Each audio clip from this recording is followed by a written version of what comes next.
Fungal infection झालं तर काय काय काळजी घेणं महत्त्वाचं हे मी तुम्हाला सांगणार आहे. जेवढं शक्य आहे तेवढे लूज कपडे वापरायचे. घरी असताना इनरवेअर वापरायचंच नाही. लूज शॉर्ट्स वगैरे ठेवायचं. दिवसातनं 2दा व्यवस्थित आंघोळ करायची. आंघोळ झाल्यावर पण जे बंद भाग आहेत ते ओले नाही राहून द्यायचे, त्याला सुकं ठेवायचं. जे आतले कपडे आहेत ते सगळे गरम पाण्याने व्यवस्थित धुवायचे.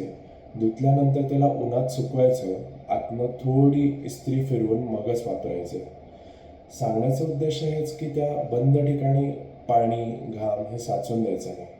घरातल्यांचे सगळ्यांचे कपडे वेगळे वॉश करायचे. साबण वेगळा ठेवायचा. टॉवेल पण वेगळा वॉश करायचा.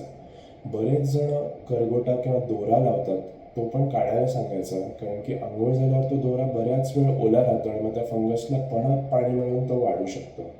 आणि अजून एक सगळ्यात महत्त्वाचं प्रिकॉशन म्हणजे जोपर्यंत हा फंगस मुळापासून जात नाही, कधी कधी ह्याला पूर्ण मुळापासून यायला 3 ते 6 महिने पण लागू शकतात.